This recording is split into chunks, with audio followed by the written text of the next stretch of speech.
Over the past couple of years in gtaonline, it has become abundantly clear that the aircraft in this game have become too weak. With the introduction of the Railgun, players on foot now have more firepower against planes than planes do against them.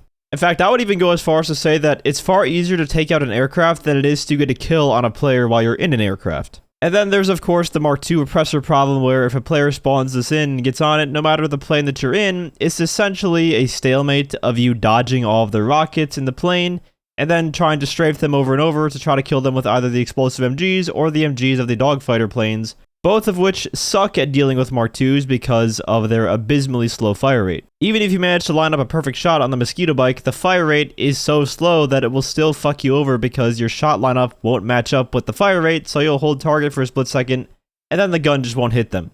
And that makes it feel horrible. So today, our aim is to fix that problem and make actual aircraft the king of the skies again, not the Oppressor Mark II. The Oppressor Mark II should fear the planes in the sky, not the other way around. And in order to do that, I've modified the aircraft guns so that they are better equipped to annihilate Mark IIs out of the sky with ease. Just for the sake of this video though, I'm only talking about planes today. Helicopters need their own set of work done to them, but for this one, we're mainly talking about planes. So first up, let's talk about these Dogfighter MGs. They're found on pretty much every Smuggler's Run plane that we have in the game. They pack a punch for sure, dealing damage of 250 per shot, which is enough to almost one-shot players if you hit them. However, the problem with these guns is, one, the fire rate. They only fire at 400 RPM with their current time between shots value of 0.150. To make matters even worse though, the guns alternate which side they fire on, so you fire one shot on the left, then one on the right, and they alternate between, never firing at the same time, which just makes it even harder to line up a shot on the target when you have to account for every other shot actually going where you're aiming, because for a lot of the aircraft, the gun placements are pretty far from each other, so only one side is going to be hitting a target at once. But assuming you hit every shot, the DPS with this fire rate and damage would be 1666.6. Now let's get into the newly buffed version of the guns with the changes that I've made. The damage has been toned down to 85 from 250, which might seem like a very large decrease. However, that is to further balance the increased fire rate to 1500 RPM, which is of course a lot more than the standard 400 that they fire at now. Furthermore, I have removed that stupid limitation of the guns alternating between each shot, so now both sets of guns on the aircraft will fire simultaneously, which means if you are on target for both of your gun placements, you could essentially deal double the damage. And with these new stats, your DPS value would jump from the old 1666 to 2125, which isn't a massive jump. They didn't need to be buffed in a massive way, just a little bit, just make the DPS a little bit higher. If I were to have kept the same damage and just increased the fire rate, it would have been way too overpowered. The guns would have just instantly killed anything they touched. And that's not even including if you hit both of your guns on the same target. That's only for one gun placement. So you have increased DPS, and more importantly, more uptime on your guns because they won't be alternating between shots, and the higher fire rate will mean you hit your shots more often. On the PvP side of things, this means dogfights will be shorter. I think right now dogfights between armored aircraft especially last a tad bit too long when you outturn someone. Against the Lazer and Hydra, it's not so much because they don't have any damage resistance from armor upgrades, but this will also make it easier to use guns against things on the ground like vehicles or actual on-foot targets, because you only need to hit 3 or 4 bullets to connect out of the 25 you fire per second to kill a max health player. Which means you might actually be able to kill a Mark II player with the MGs without taking 8 different strafes to do so, because you end up missing every one of your shots. Oh, and I also changed the sound effect just for the fun of it.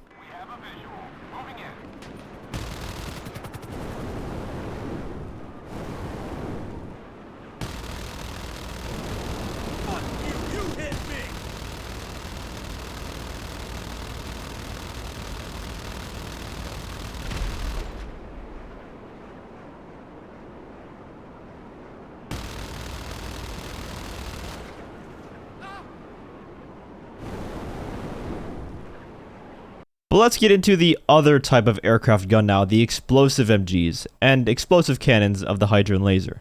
I'm going to group these together because they both get my rebalance here. In the live game right now, the Lazer and Hydra technically have the most powerful plane guns still. Their explosive cannons are slightly better than the B11 and Rogues in the damage department, but not by much. The current Rogue and B11 explosive MGs have a blast radius of 2 and a damage value of 250 at the center and 50 at the edge. The fire rate is 300 RPM, so even worse than the standard Dogfighter MGs, and they also alternate between each side every shot, so it's one from the left, one from the right.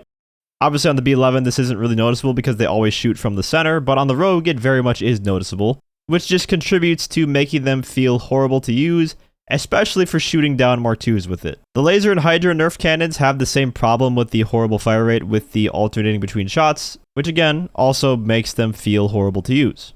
To this day, the old laser cannons did need a nerf. However, I actually think they went a bit too far with the nerf they did. The main problem was always the massive blast radius and damage the cannons had. It was like firing grenades at 1500 RPM that instantly blew up the moment they touched the ground. It was just way too good. But the fire rate was never really the problem. It was just the blast radius. So for the newly rebalanced cannons that I have made, the blast radius has been entirely removed. In order to do damage, you now have to hit the target directly, but the original fire rate has been restored to its 1500 RPM glory, with no alternating sides, so both cannons will fire at the same time. And what this does is restores the effectiveness of taking down vehicles or other aircraft and the Mark II Oppressor, especially with the cannons. One dive bomb on top of the Mark II should instantly destroy it if you hit your shot, but against people and vehicles on foot, since they will no longer be taking blast radius damage, you'll now have to aim directly for the target to kill them, which will take a ton more skill when it comes to dive bombing.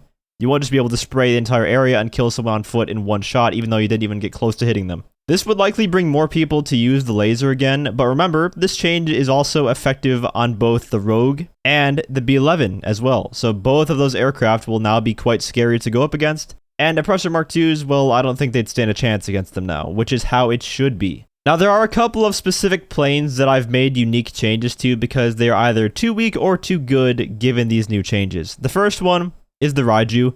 The Raiju in its current state is just too strong and not exactly fun to go up against when one shot from its explosive gun just renders your plane useless from knocking off the control surfaces. So I took the cannon away from it and gave it the newly buffed Dogfighter MGs, which are still strong, but no more getting hit once from the back and immediately losing the dogfight if a Raiju sneaks up behind you. And in its place, I buffed the missiles to have no cooldown so you can constantly fire them like you can in pretty much every Smuggler's Run plane. That makes it retain some usefulness for PvE content specifically.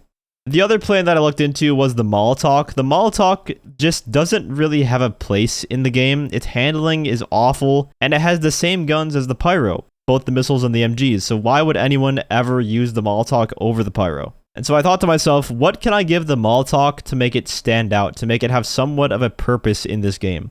And ultimately, I settled on the idea of a homing barrage. Except this barrage is a bit more lethal than the Hunter or B11, for example, because the Molotov barrage has the blast radius of regular homing rockets. So it gives the Molotov some extra value as an air-to-ground attack plane because of what it can't do as a dogfighting plane. I did think about giving the Molotov the explosive guns too instead of the regular MGs, but I feel at that point the Molotov would be a better ground attack plane than the B11 would, which I don't think should be the case. I think with these changes alone, people would start using the Molotov a lot more though, just having that unique weapon to it. The homing barrage is a ton of fun to play around with, and would be a pretty effective method of taking out vehicles especially, but also on-foot targets. And it's completely balanced by the fact that the Molotov has some of the worst aircraft handling out of the Smuggler's Run aircraft.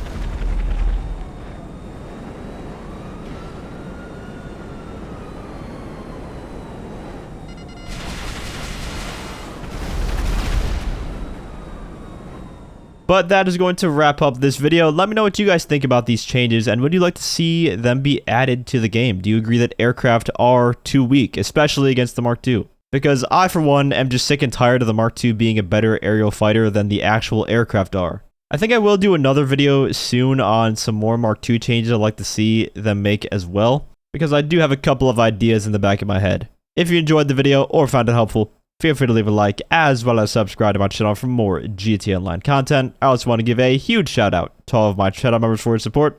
If you'd like to become a member for some exclusive perks, you can either use the join button or the link that's down in the description. And as always, thanks for watching. and have a great day.